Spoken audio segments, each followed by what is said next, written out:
Good morning, ladies and gentlemen, and welcome to a Standard Bank webinar hosted by SBFC, Standard Bank Financial Consultancy. My name is Ketio Gunene, and I'm just the host. Today, we're looking at a topic that we call My Investment is Maturing, What Now? So before you decide how best to use your maturing funds, we recommend that you review your investment strategy and consider all factors that may influence success of your long-term financial plan. And we've got our panel of experts today who's going to unpack your options and choices that you need to consider. But before I introduce the panel to you, I just want to run through some housekeeping, make sure that everybody's comfortable. Those who are new to the session, you can listen up. So this is going to be about 40 minutes to an hour. We're going to take questions at the end of this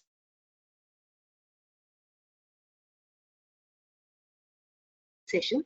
If you have any questions, there's a panel on the right-hand side of your screen.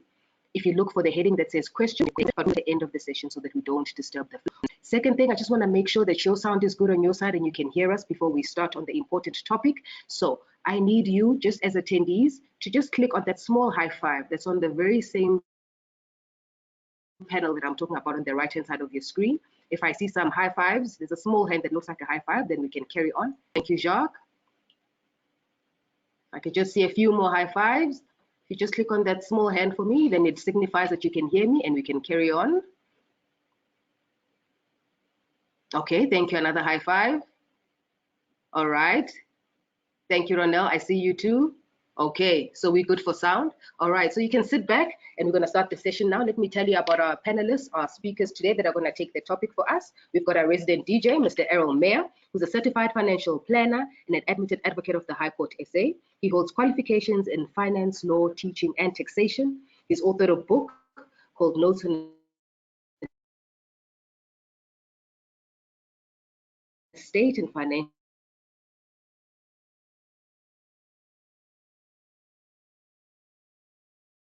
Plans, now prescribed for many universities. He's a renowned lecturer, examiner, and moderator for various universities, positions legal specialist here at Standard Bank. And today he'll be assisted by Daphne Rampasad. Daphne Rampasad is the lead specialist for investment advice in the advice model and design pillar. Daphne started her career at Liberty with the Liberty Group Graduate Development Program after attaining her Bachelor of Commerce, Economics, and Finance degree with honors in finance. During her tenure at Liberty, she has attained her CFP, Advanced CFP, CFA Level 1, and Management Advancement Program qualification from Wits Business School. Very impressive. And her current role includes the design, influence, and delivery of the investment advice philosophy and framework to various stakeholders across the business at Liberty. That's Daphne. And then last but definitely not least, we've got Mr. Albert Lowe, who's got 25 years worth of industry experience. Albert is the head of business development at Stanley Multi-Manager, the leading solutions provider in the group. Albert graduated from the University of Stellenbosch with a BCom, Accounting and Economics, and further he studied at the University of Johannesburg, UJ, completing an honors degree in investment management, is also a certified. Joining Stanley Multi-Manager, he spent majority of his career at Alexander Forbes, director in the asset consulting division, and also worked 3 years offshore hedge fund business in New York and Switzerland before joining Stanley Multi-Manager almost 10 years back. So those are our three speakers today. So I'm going to sit back and also join in and listen into the important topic about what now to do with your maturing investments. Mr. Errol Mayer, I'm going to hand over to you. Thank you so much. And there we go. Thank you, Katiwe, and welcome to our panelists today. So the topic that we're going to tackle today is my investment is maturing, what now? It was an investment, so what do I do with it? Obviously, I want to invest. But before you get to that question as how should I go about, what we have to do is remind ourselves the reason, the why for investing. Now, I'm sure you had a reason when you invested initially into that tax-free savings account, in the retirement annuity, in a structured product, or an endowment policy. There must have been a reason. But what we have to do is, first of all, to go back. And here I've got a slide that can visualize your journey through life. Because after all, this is what we want to do. We want to make sure that we have funds available to do these things that we want to do. Now, people do differ. and circumstances do change. But we really, to some extent, fairly certain as to what's going to happen. We know that we are going to retire, perhaps at the age of 55, 65, 70, 75, and now with the longevity, 85, or maybe the whole concept of retirement may be jettisoned, that auto-conversion might start. So within these uncertainties, we're fairly certain that at a certain stage, certain things are going to happen. Now, when that investment matures, what should we do? First thing, well, this is part of what I refer to as the goals-based philosophy. You're going to look into the future and say, by when, what is that I want, and how important is that for me? Then you're going to discount it back to today. Now, this is a very important concept because we know where I am right now, there's very little I can do about the past. That's done, dusted. As to the future, most people worry because they're so uncertain. But if I look into the future and I can articulate these goals that I want, and I can bring it back to the present, then one must remember, it's only in the present moment now that you can make a decision. And this is exactly where we are today. So my funds are going to mature. I'm going to look at my journey through life. And now, in order to make a decision, I need to educate myself with a couple of things. What are the type of vehicles that I'm going to use? How should I go about it? What do other people think? And this is why I've got the experts here to tell us more about that. Now, what I've done, I've got about, I would say, 7 or 8 questions, and you can fire away with your questions. Then I'm going to put to the panel and hear what they've got to say. So here's the first one, is there on your screen. Now, this is a fairly open question. And simply this, what is the most important consideration to take into account before a person invests his monies, albeit the fund that's going to mature or whether it's a new fund? To my panel. Thank you, Errol. Yeah, I think just to add on to the introduction section that Errol went through, I think the most important thing here is to keep things simple. And then sometimes when we see investments, we want to make things complex, or people give input and you get confused and you don't know how to go about to make a decision. The most important thing is my goal. And if you know, as that journey slide that Errol showed, if you have a goal, that creates a framework for you within which you can then implement the strategic plan to decide where to invest my money. So, for example, if you have a goal, for example, a 30-year goal for retirement, to save for retirement, then you can tick that box. The second important point then is to say, very important to say, which is the most appropriate vehicle which I need to consider to invest. And as an example, if it's a retirement for retirement, you may want to consider a pension plan, your occupational pension plan, which you invest in currently, which you may want to top up, or a retirement annuity. But from a plan point of view, the vehicle is a retirement annuity, as an example. And then lastly is the portfolio. Then you need to consider, and that vehicle will provide you with portfolios and options to consider to invest in with. Unfortunately, what we find in the industry is when people ask you what you need to consider, people go to portfolio first, or they go to the investment house first. Someone will say, go invest with Alan Gray. But that's starting from the wrong end. If you start with your goal, you define the vehicle, and the vehicle will give you specific options in terms of portfolios to consider. Then it's a structured plan, and you can invest according to your strategy as upfront determined. Yeah, that's interesting. I've twice heard you say now the word strategy.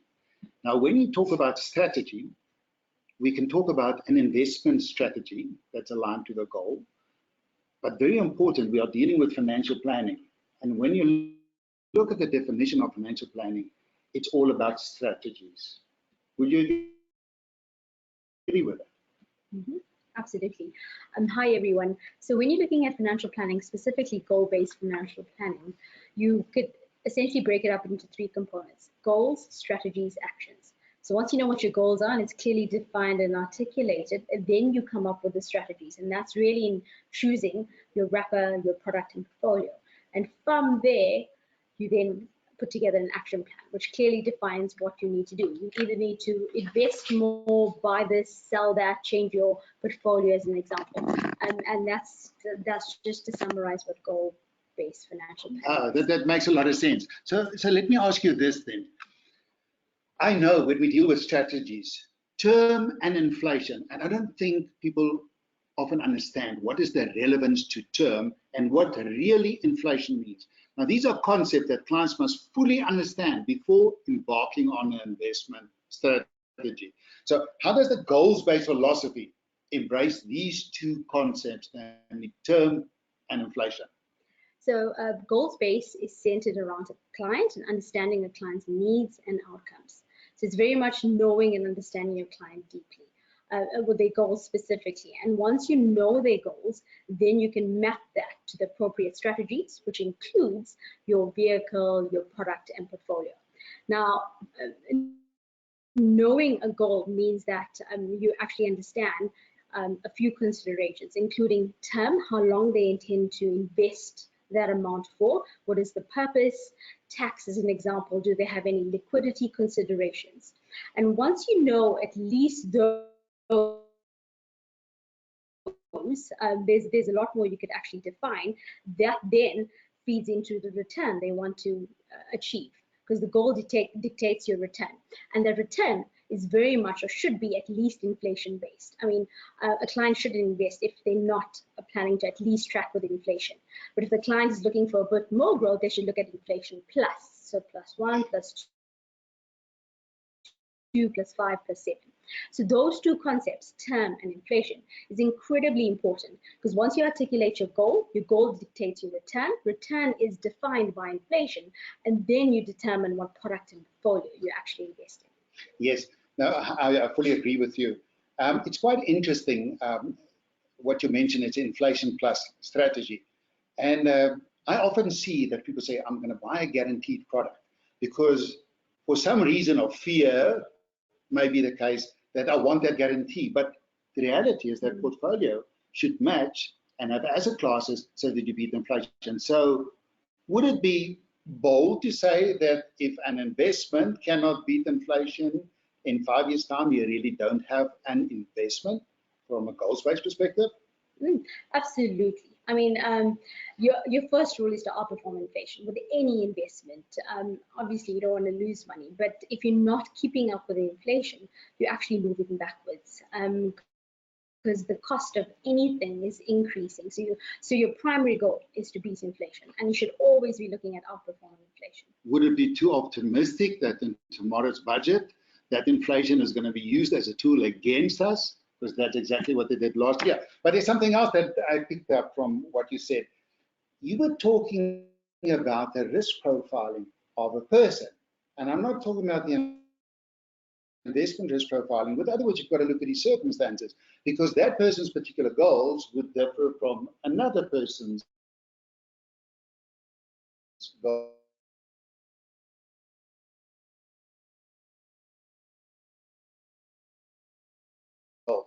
And I find it interesting, it wasn't too long ago where we dealt with youngsters and Uber. So risk profiling is important, how you are married, whether you are married, at what life stage you are. So it is unique, and that's part of the goals-based financial planning philosophy, is that every person is unique, and you've got to articulate the goals, and then form that strategy. Good. So Albert, let me get back to you then. I want to ask you a question that's often been asked, and I'll tell you why. I know there's some thinking out there, if I can beat the taxes, I've got the best investment. So I'm going to ask you this question. Which is the best vehicle to invest in? Tax-free savings account or a retirement annuity? Yeah, so let me start off by saying that we all know that we got a savings problem in South Africa. So what we're allowed to do in South Africa now is, the environment that's been created, is to encourage people to save more is obviously through retirement annuities and tax-free savings. Now, I don't think the answer is that complicated, because coming back to what we've just been discussing up to now, if you have a specific goal to achieve,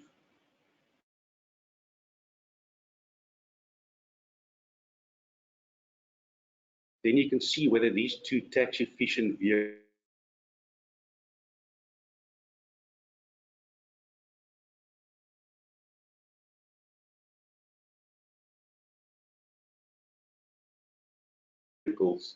is suitable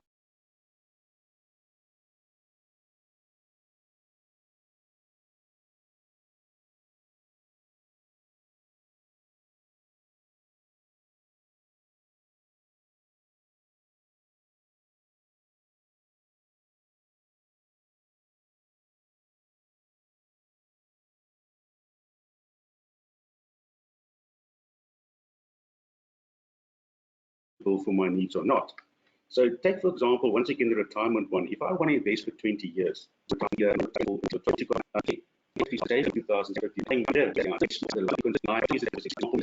you work it out with your 33,000 Rand contribution annual basis, effectively that's only investing for 15 years. So, whoa, I can't use that savings account. On the other hand, maybe to complement your retirement annuity, or is, for example, if you have another goal, the slide that Errol showed right up front, the goal may be to save for my children's education, for example, for the next 10 years, and I want to invest 1,000 Rand a month for the analysis.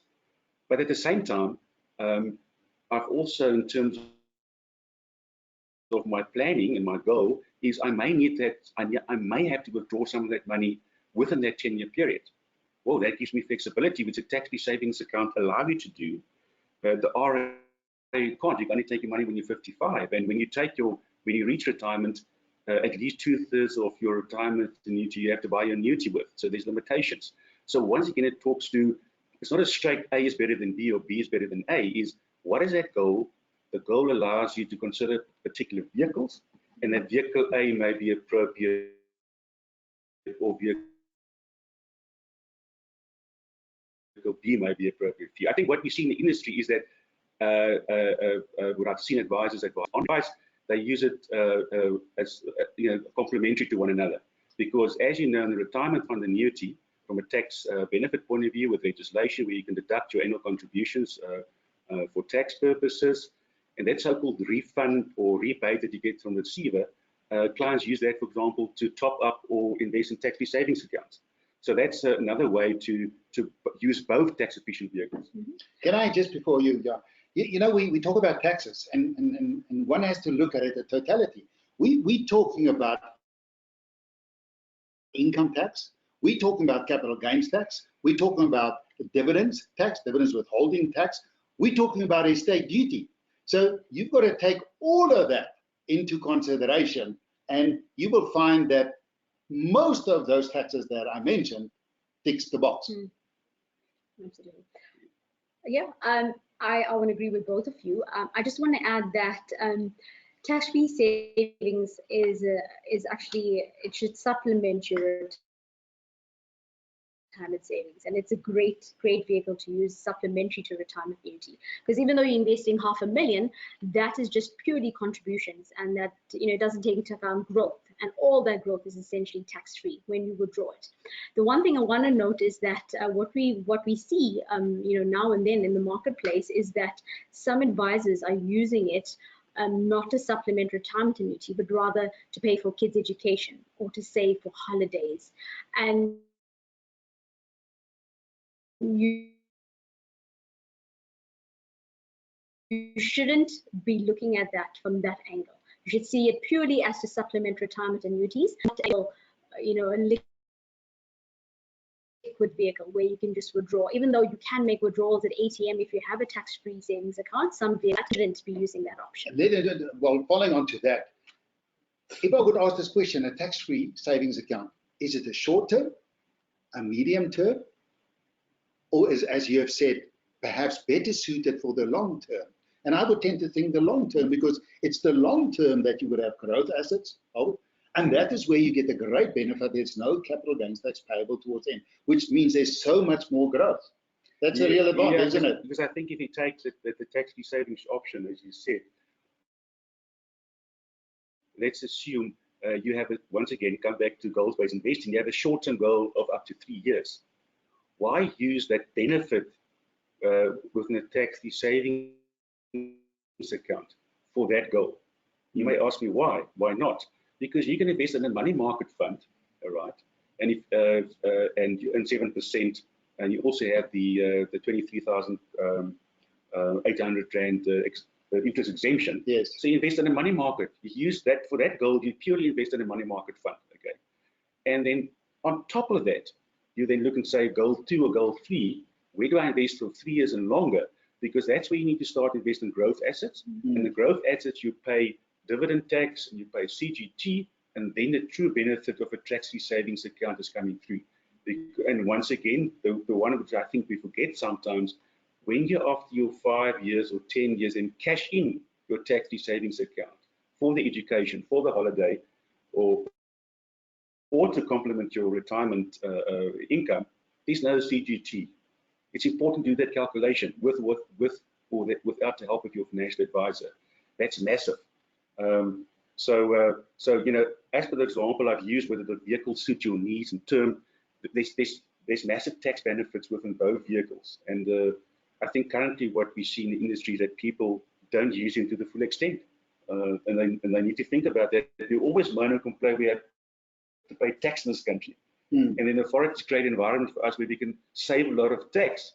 In a retirement annuity, you invest R1, the receiver gives you 30, you know, almost a third back as a refund. Yes. In a tax-free savings account, what the authorities are saying is, if I don't invest, you don't invest in a collective investment scheme where you pay CGT. Hey, in this case, you can take your money. You don't have to pay CGT. So the benefits are more than what we think. Whether it's explained and demonstrated in the right way or manner to investors, I guess that's where a lot of work needs to be done. Now tell me this, whether it's a retirement annuity fund or tax-free savings account, in both instances, there's no tax in the fund. What is the benefit of that?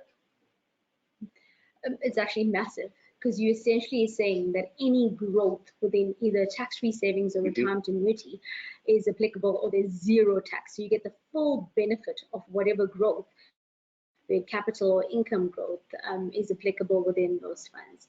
Another big reason, you know, tax-free as a supplementary to a retirement annuity is that there's no performance fees in there, whereas a RA could still potentially, if you're choosing a fund that may have performance fees, it could still apply to an RA and not a tax-free. And also why you shouldn't use tax-free for your shorter to medium-term goals is if you make a withdrawal on that tax-free savings account, you essentially can't pay back that money, because once you use your full 500,000 for the lifetime, that's gone. You can't essentially pay back money. So it really goes back, agree to the goal and the outcome, but see tax-free savings as a long-term supplementary to an RA. Yeah, just to add to that, we think sometimes, as one of the examples I've spoken to, is because you can only invest 33,000 rand a year. Oh, so but I'm a wealthy individual. I've got $500,000 to invest. But you forget you've got a wife and 2 kids. They've got 120,000 plus. You can invest tax-free for the family of 4. You know, and I'm speaking to people in the industry, and they don't utilize that, because it's so the bottom line is you need to fully utilize this tax-free option. But we will always come back to risk profile. I'm trying to think now. I've got many kids, and if I'm going to invest 30,000 in the name of each child, what if they use it for something else? And I wanted them to use for education. So I think risk profiling always remains important. But you're 100% correct, and SARS actually endorsed that from an income tax point of view, that parents can invest in the names of the minor children. But that once again shows you've got to understand the product and be very careful of contributing more, and where people will contribute more than the 33,000 because there are heavy penalties of 40%, and that is not a good space for you to be. Yeah. So make sure that you get proper guidance when you invest into a tax-free savings account. Yeah. I guess once again, you know, if you listen to the storyline we're talking through this morning, is once again we spoke about the goal, and we spend a lot of time now on the vehicle. You know, the Yes. strategy. So it's not whether I invest with Investec or Standard or Coronation. Yes. It's the strategy in terms of the vehicle which is appropriate for my goal. You know, and I think that's where you need to think about as an investor before you go to whichever service provider you use out there to invest your portfolio. And it comes back to the earlier point, and that's why the term thing is so important, because we spoke about that, and that term will then determine which is the appropriate portfolio within the vehicle for you. Okay, well, there's a lot of truths coming through here, so let me just skip through those 2 slides and move on to the next question. Oops, I'll just do one more. Move on to the next question. Now, some people would tell you, I do not want to invest in a retirement fund, and there could be many reasons. It could be they contemplating immigration, or he wants his funds at an earlier stage, or he simply doesn't trust this retirement fund consequence. He's heard stories about it. Do I have other options, and how should I perhaps go about? Because I think we did say be careful, but how should I go about and to explore other options? Absolutely, you always have other options, and we see this from time to time where clients do not want to go into retirement annuity purely because you have to wait until age 55 to access this money. And a great alternative is, as we discussed quite comprehensively, is the tax-free savings option, because that can be supplementary to your RA. Because you invest R500,000 and that grows, so that growth, all that growth plus the R500,000 is completely tax-free. But there also may be other options to consider, like a unit trust vehicle or an endowment wrapper vehicle, as an example. Now, both these vehicles have pros and cons, and their advantages and disadvantages to either, but it ultimately goes back to what is the primary goal you're trying to achieve. Is this going to aid you in addition to your retirement annuity during retirement or just before? Or do you need it for some other purpose? As an example, are you saving for a holiday, a kid's education, as an example? So let's take unit trust. So unit trust may not be as tax efficient as an endowment or an RA or tax-free, but it does have other benefits in that it's quite cost effective. You've got utmost liquidity there, and you can go into structured portfolios, as an example. And if you then look at an endowment wrapper, so an endowment wrapper is a disciplined savings vehicle, but because of that discipline, it does have tax benefits in that you tax within a lower tax rate, provided, if you're 45% to about 30%, in that tax bracket, you tax at a flat 30% income tax rate. But because of that, you are limited in terms of liquidity. So there are pros and cons to both, and I would just say, always chat to your financial advisor to ensure that your wrapper is aligned with your goal. Yes, you touched on a concept there about an endowment, and just to make sure that the audience does understand, what exactly is an endowment and what is the limitation? You spoke about wrapper and endowments, and why would a person, for example, use an endowment? So an endowment is a vehicle that, to get a bit technical, falls under the Long-Term Insurance Act. And because of that, there's certain characteristics that allows it to be tax efficient. Generally, you have to have a premium paying period of at least 5 years. You have to have disciplined contributions, either annually, monthly, or semi-annually. It's taxed in terms, it's very different in terms of the 5-fund tax approach. So it has certain tax limits, and that's why it's a really great option for a high net worth individual that wants to be able to lower their tax. And because it's an endowment and because it falls under the Long-Term Insurance Act, insurance companies that offer endowments actually can offer guarantees as well over a 5-year, 10-year period. But again, it has to be aligned to the goal, not meant for everyone. So like I said, pros and cons to whether you select an endowment or a unit trust, or in some cases, a combination of the two may not be a bad option. option. And that leads me to the next question, a matured endowment. And a matured endowment is a massive advantage currently, because when an endowment reaches 5 years, it essentially becomes an open-ended investment, which means any withdrawals you make is tax-free. Versus a unit trust where you make a withdrawal and you could incur tax depending on your tax threshold and the amount you withdraw. And that is not to be frowned upon, because it depends how much you withdraw, and it's completely tax-free. The other big point is that if you use the 20% rule in endowment quite effectively, you can essentially add on and withdraw at any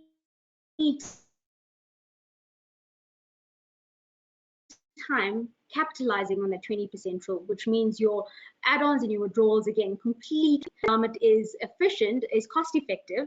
You should, when a matured endowment, or when endowment matures, you should essentially, if you don't need access to the money, you should keep it in there and see it as a vehicle where your money can lead to even more long-term growth. Yes, and you mentioned the word vehicle now. So when you say vehicle, one can maybe expand a bit, because when you look at estate planning, it also plays a role. So it's once again the type of vehicle. Now, I can think, because endowment is a contract with the insurance company, you can add a beneficial nomination. So, for instance, in event of death, you don't want funds locked up in your estate. With a beneficial nomination, and your estate is going to the spouse, you can bypass that, and it can go straight to mommy. So there are some liquidity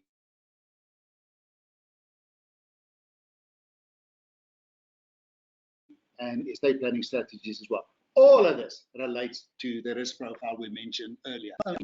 General misunderstanding with investors that because it's termed a 5-year endowment, that after 5 years you have to take your money. Yeah. And maybe the benefits, as you quite clearly explained, is something that needs to be conveyed in a different way to investors when it comes to the benefits of endowment. If you don't need the money after 5 years, the goal may be exactly as you explained, because I understand the vehicle. So my intention is, from a goal point of view, is I'm going to leave it there after 5 years. Yes, I think the key words here is just, I can leave it. I don't have to take and reinvest. Yes. This is what we are saying. Yes, absolutely. And that is that choice that you have to make at that stage. In fact, if you reinvest, you essentially, and if you don't keep it in the matured endowment, you're essentially opening up yourself to another period of restriction, be it 5 years or even a list. So if you have an open endowment, it's such a gem in terms of your financial planning, and financial advisors should use it more effectively. That shows you the value of advice. Choices, choices, choices, and we spoke it quite a lot. Now, the most important choice, to my mind, apart from when you buy a house, because it is one of your most important investments, is the choices that a person must exercise at the date of retirement. Now, you must remember, the date of retirement is but one day in your life. Life continues after that. But when you retire from that retirement fund, you have to make certain choices. So take us through that. What are the kind of choices that a person will look at the date of retirement? So when a person retires,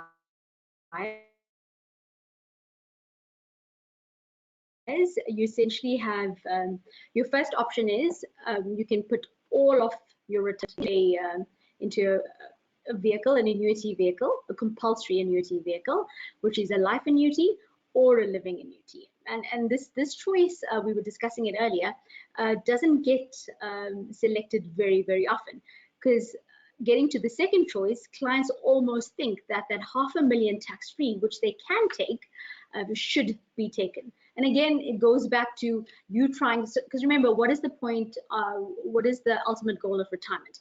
You want to try and replicate an income that at retirement that you would have received pre-retirement, as close as possible to that.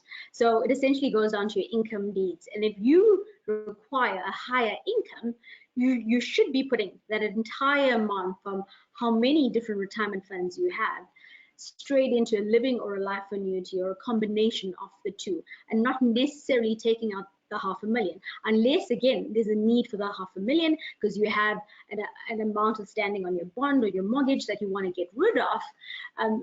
But rather do that than splurging it on a holiday or another car. So yes, again, to summarize, your option is you can take a 1/3, which is your your 1/3 option. $500,000 of that is tax-free. Your 2/3 needs to purchase a compulsory annuity vehicle, or your second option, you can take all of that and purchase your one or more annuity vehicles. And the big point to remember here is you're not restricted to just one post-retirement annuity vehicle. You could essentially split that into a life or a living annuity. Yes, I want to go back to the choices. The choices, should I take the 1/3 or not? It's a very important one. And what I find, and I'm going to mention because this is what I find in practice, is that we know that you get 500,000, which is taxed at a null rate, but one has to be very careful, especially if you're going to talk about more than one annuity. If you retired from a fund previously and now you retire, it does not guarantee that you get 500,000 tax-free. So although we all talk about tax-free, sometimes it's a bit of a misnomer. It's actually taxed at a null rate and it's aggregated. And we see so many mistakes. So this is once again, and once you've made a choice, it's a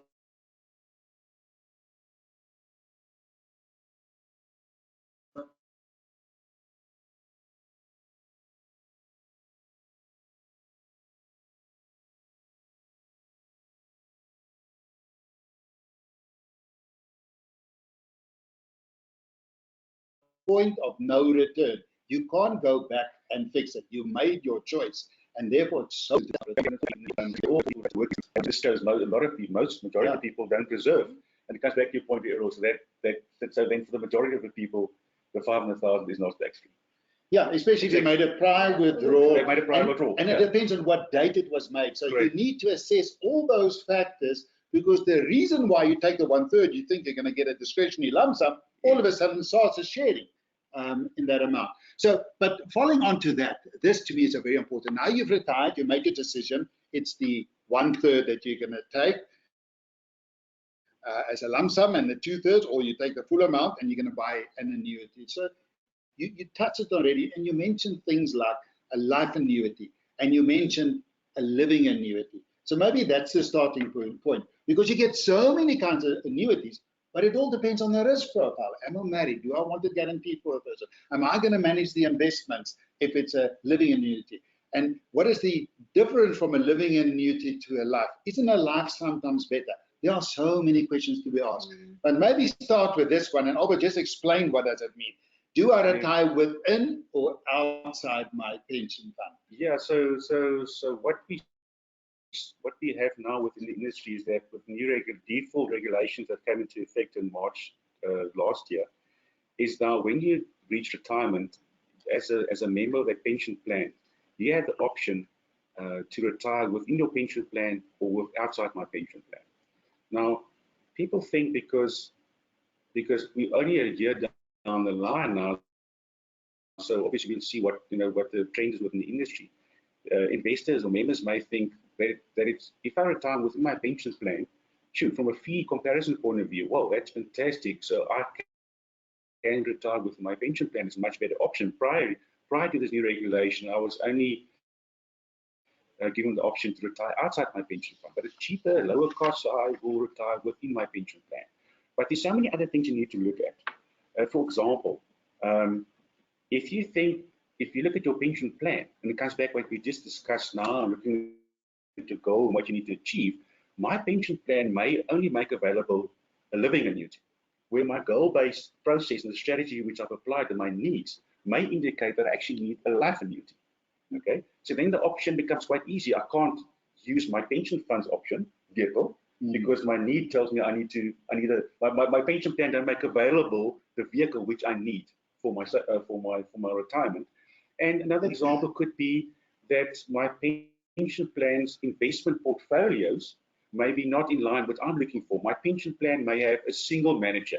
I want to invest with more than one manager. I want more options to consider. My pension plan invests actively, but my thinking and the way my advisor advised me in the discussions we had, we've decided that within my financial planning process for retirement, I'm going to invest passively. My pension fund don't provide me that option. So and it comes back to you being in a position to put the two next to one another as vehicles, and then with your goal, what you want to achieve, where you're going, to see, okay, what is the best for me? And it's not purely only a fee cost issue, because it looks at this point in time, and we're only not even a year down the line, that it's like, yeah, it's cheaper within the pension plan, so you have to buy the annuity or use the vehicle within the pension plan, which is not necessarily be the case. I want to ask, you mentioned something about the changes in legislation, and lately I find that I hear everyone say, no, you can't afford to retire. And I'm starting to ask the question then from this fund, we're talking about maturities. Well, don't they retire perhaps as the option? So with the change in legislation, is it possible that I can retire from my employer, but I don't retire from my pension fund? Because I know it can be done. And that would surely be one of those strategies, because if you can defer from retiring from your pension and maybe live off a tax-free savings, or maybe start a second hobby with the tax-free savings account I've been saving to ensure that I retire later from my pension fund, that could really assist with solving the problem. Yeah, I guess that's another, once again, if you put the two options next to one another, that's another advantage to potentially stay within your fund. So you need to draw up that list, yes, and weigh it up. So I would advise, if you don't have a financial advisor, I mean, that's key. I think once again, we talk about the vehicle, put the pros and cons next to one another, and then see which is the most appropriate one for me. The one thing I just may want to mention there is, which is quite a contentious one currently, Errol, is where the living annuity is made available within fund and outside fund. Currently, your living annuity outside the pension fund, you can withdraw between 2.5% and 17.5%. Okay, and we all know that the best advice will be to draw as low as possible, 2.5%. That being said, what we find is a lot of people that retire, that buys the living annuity, draws down 5, 6% or 7%. Most people actually draw too much from the living annuity, but that's debate for another discussion. But in the fund annuity, in terms of the current guidelines, and I don't think it's legislation yet, may have lower. It looks like the guidelines are lower drawdown rates. Okay, so it's another thing that comes to the whether it's a living, even within a living annuity, the advice is I need a living annuity. The living annuity in fund differs, the features and the benefits different from the living annuity outside my pension fund. Yeah, and you need to weigh these things up. I must say this lastly, saying, just be careful, watch out for advice being given where they say, don't buy the living annuity with inside the pension fund because you can't draw down 10%. But remember, the 10% drawdown is in all likelihood not good advice, because you're going to run out of your capital within 10, 12, or 15 years. So, it's very important when you gain advice that the analysis is, and it's key, that a proper suitability analysis is conducted on the in versus the out fund option. I think often with the living annuity, the living annuity is an annuity that doesn't disappear. If you buy a life annuity, it's guaranteed for life, whatever terms you agreed upon, but you know that you're going to get for life. It's a life annuity. A living annuity is often, it appeals to, for the wrong reasons, I would say, that I need to make sure when I die, my children will get something. And they're focusing perhaps on the wrong behavior. It's really about you, and it's not providing children. If you're married, for instance, then there's a life annuity where you can have a joint one. So there are so many options. But I just want to talk about that, because I think it's very important, the differences between a life and a living annuity, and which is appropriate. So you're absolutely right. Living annuity, and I think it's a South African culture where annuitants feel that they have to leave, and we call it a legacy risk or legacy tax. We have to actually leave something for our kids, and that's why a lot of retirees actually prefer a living annuity. But you must remember, with a living annuity, there's many risks that are passed on to the annuitant and is not necessarily on the clients. As an example, there's income risk. Drawing down far too much than you should have. There's capital risks. In the event capital runs down, you may outlive your capital, and there's also investment risk because you select portfolios. So a great alternative is the life annuity, where yes, whilst you're guaranteed a annuity for life, the big risk there is that if you die too soon, as an example, then your annuitants get nothing. But also, a life annuity is very expensive, and essentially it's unattainable for many South Africans, because we know only a small percentage of South Africans have actually saved enough for retirement. So what I would actually advocate is that retirees should be looking at a combination of the two, rather one single vehicle.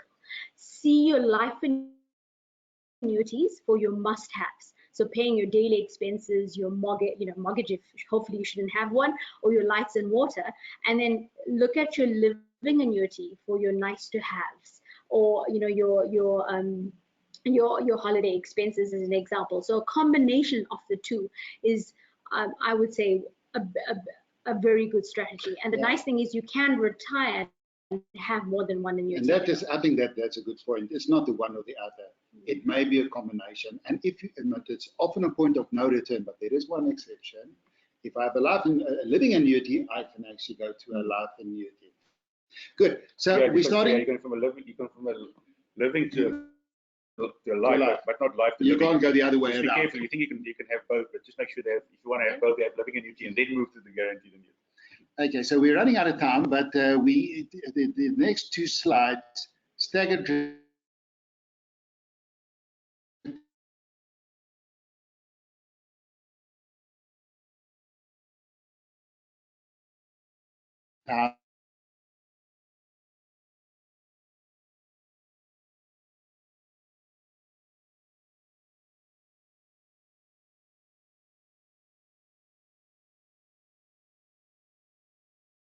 we did talk about, and also with the 500,000 tax-free we spoke about. So I want to move into retirement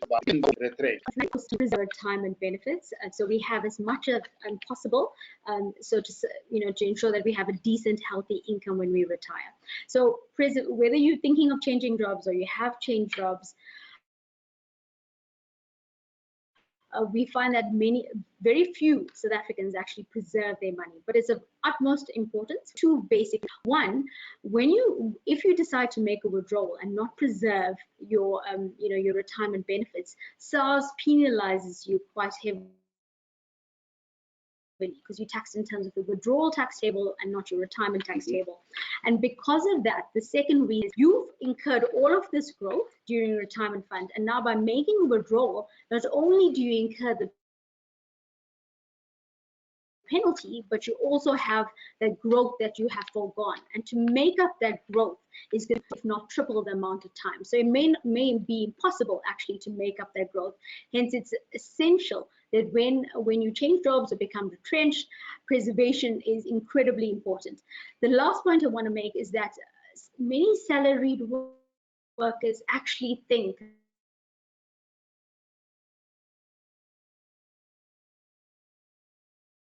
that their pension fund or provident fund at their place of employment is sufficient to retire. You usually at the standard rate, so you either need to increase that rate to ensure that you're going to retire comfortably with a decent income level, or you need to supplement appropriate cost-effective retirement annuity. Yes, we're running out of time, so let me finish off and see if there are any questions. The last slide I want to remind you about is the cornerstone of financial planning. And we've heard now so many times, do I have enough? I have all these goals. And we spoke about strategies. And this is where we start. And this is the wealth quadrant. We say you have your left-hand side is creating the value that are assets, and that must match your liabilities. So, for example, if you can't retire, that's giving purpose now, and that's a future liability. If you can't retire, the question should be, how much do I need to live a certain lifestyle? And then go back today and plan according to that. So we've got to match his assets and liabilities. And the most important point, where do I start? It is about my lifestyle choices. And you start off by doing, and this is what we're going to hear about tomorrow in the budget speech. It's exactly the same thing. So if we are going to pay more taxes, well, our disposable income is going to become less. If we pay more taxes, these tax-free investments that we spoke about, albeit a retirement annuity, tax-free savings, to re-look at it and say, how can we use these vehicles, optimize on the tax in order to make sure that we match our assets and liabilities. So from my side, thank you very much to the panelists. You've been wonderful, and some very good advice that was dispensed here. And Katiba, over to you then. All right. Thank you so much, everybody. Thank you, Daphne. Thank you, Albert. Thank you, Errol. All right, Errol, here are some questions. We've got the first one from Chantal Lewis. Chantal Lewis. Let's hear what we've got. A couple here. We'll take a couple of questions. When you invested 30,000 in tax-free, what happens to the tax after the interest is received? Then the amount is higher than 30,000. Should you withdraw the interest? I think what we are saying is it is actually not 30,000, it's 33,000. So I think the question is that if you contributed more, we spoke about that, there would be penalties, and currently still at the 40% rate would be that penalty. But I think what she's asking is that if that 30,000 rand or 33,000 rand grows, the interest, should she withdraw that? No, absolutely not. And that's the benefit of the tax-free savings, is that any growth rolls up, and when you decide to withdraw it, all your withdrawals are tax-free. So you should leave the growth there so you get compounded growth on growth, and when you essentially need it close to retirement, all of that is tax-free. Okay, thank you. There, Katiwa, just help me with that one. Okay, that is from Jonathan Allenby. Going back to matured endowment options, can one move the endowment to another company, example Liberty to Old Mutual, so from Old Mutual to Liberty, so can you move from one to the other? So by definition, a matured endowment means that it's past its 5-year term. So it's open-ended, you can do whatever you want, withdrawals, etc., as I mentioned. If you now decide to move it to another service provider, that essentially starts off a new 5-year restriction period. So you wouldn't want to do that. What you would rather do is possibly negotiate with your current service provider in terms of selecting different funds or looking at the cost structure, but you don't want to move service providers because you start a new 5-year period. All right. And those seem like the questions we've got so far. Thank you so much, everybody. We appreciate your time. We appreciate the panelists. It was so great to have you here. As the last slide shows, there's the number where you can call or send an SMS if you want an advisor to contact you, or you can send an email there to voiceindigital@standardbank.co.za, or you can SMS the word guide to 31791, and a financial advisor can be in touch, or you could just walk into a Standard Bank branch and you should be able to get an advisor there. The session